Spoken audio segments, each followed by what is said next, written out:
Le Barça nous déçoit à nouveau et fait un match nul face à Grenade. Rendez-vous compte que Grenade est l'avant-dernier du championnat, qui joue donc le maintien, qu'ils ont gagné seulement un point à l'extérieur cette saison et qui viennent marquer 3 buts face au Barça à l'extérieur. C'est complètement lunaire, mais avec ce club, on commence vraiment à avoir l'habitude et c'est peut-être ça le problème finalement. Maintenant, par rapport à la compo du Barça, Ter Stegen est donc de retour. De base, c'est une bonne nouvelle. Au final, on a vu qu'Inaki Peña ou Ter Stegen, ça n'aurait pas changé grand-chose pour ce match-là en tout cas. Inigo Martinez aussi de retour. Et après, pour le reste, vous savez très bien qu'il y a énormément d'absents, et notamment aussi Victor Roque, suspendu pour ce match. Ce qu'il faut dire, c'est que le Barça marque quand même rapidement. Le premier but, dès la 14e minute de jeu, c'est Lamine Yamal qui marque. Et l'action, elle est plutôt intéressante. Parce qu'on voit Pedri combiner avec Frenkie de Jong qui va faire lui le décalage sur Cancelo. Cancelo, encore une fois, voilà, il est décisif. Il fait un bel assist pour Lamine Yamal au second poteau. Lamine qui met son premier but.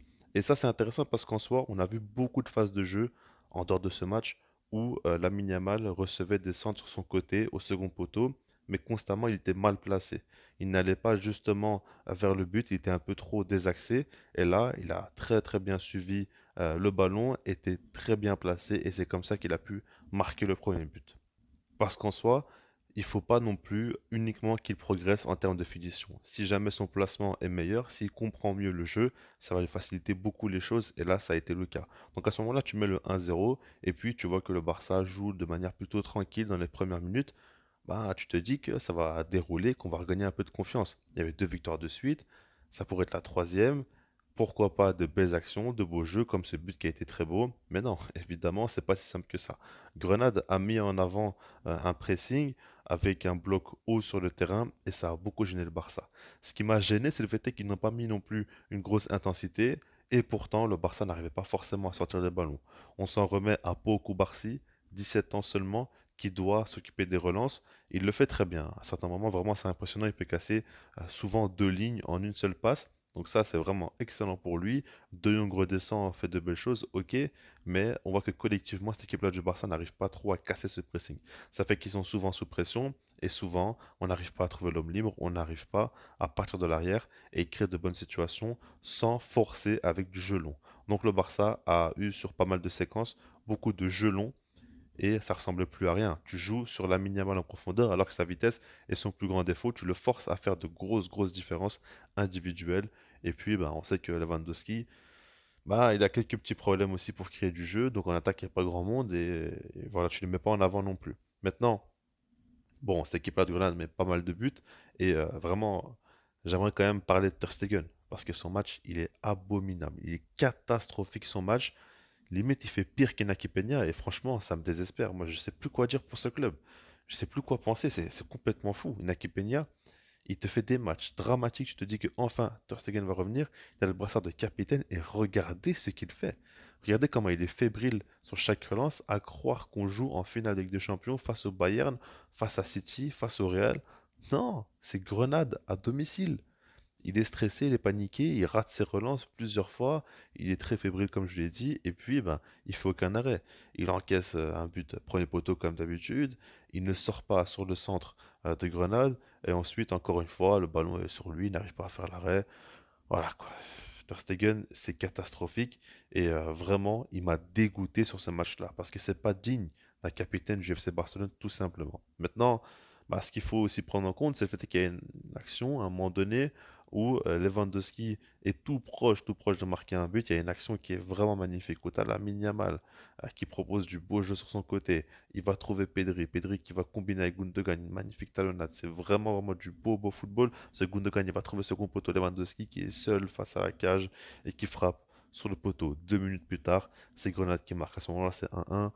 Mais ça prouve bien que cette équipe-là du Barça a de grosses lacunes dans les deux surfaces. Le fait est qu'ils ne soient pas assez décisifs, qu'ils ratent trop d'occasions, et le fait est aussi qu'ils encaissent trop facilement des buts. Et là, vraiment, défensivement, c'est flippant. Parce qu'à chaque fois que Grenade attaquait, c'était vraiment la fin du monde, quoi. Très clairement, on voyait que les joueurs auraient pu faire une crise sur le terrain où je sais pas ce qu'ils avaient. Ils étaient tellement stressés et à chaque fois, c'était dangereux. Tout le temps. Peu importe si c'est des ballons en profondeur, si c'est des centres, si c'est des phases arrêtées, si c'est du jeu à l'arrêt, du jeu même en possession, tout ce que vous voulez, tout le temps, il y avait du danger. Dès qu'ils avançaient vers la cage, on stressait derrière notre écran. Et je me demande comment ça va être en Ligue des Champions, et on va revenir sur ça plus tard, évidemment, dans d'autres vidéos, mais voilà.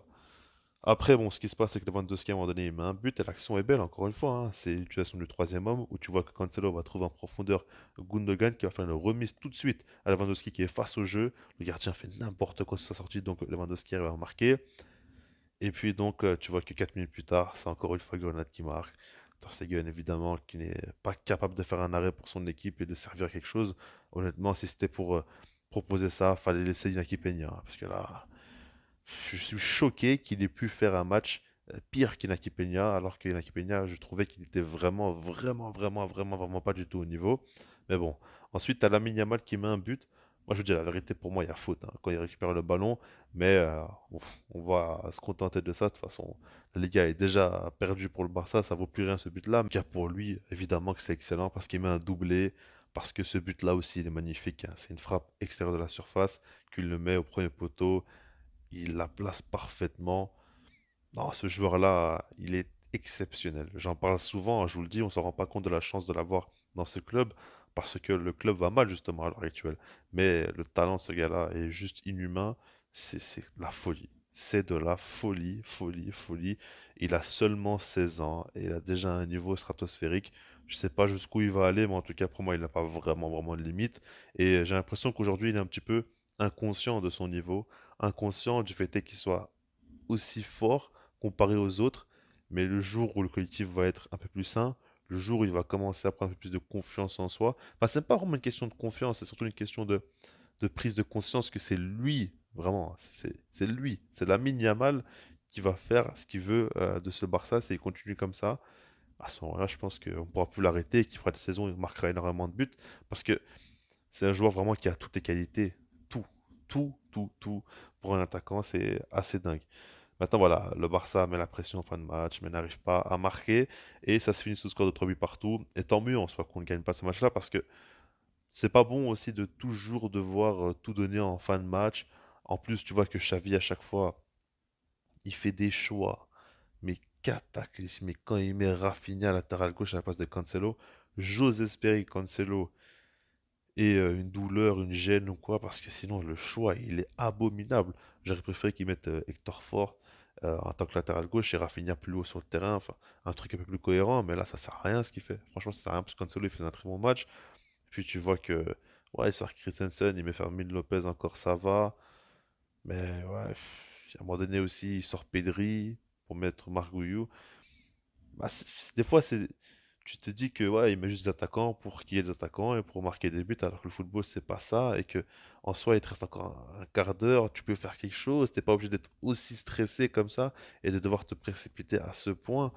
Non, franchement, ça me dégoûte. Ce club-là me fatigue profondément et je n'ai plus de patience. Je n'arrive plus à avoir de la patience. Pour moi, on va se faire humilier cette saison en Ligue des Champions, mais je pense que le 8-2, c'était pas grand-chose par rapport à ce qui va se passer là cette saison et j'ai très très peur par rapport à ça. Je reste là-dessus, puis sinon moi je vous dis peace.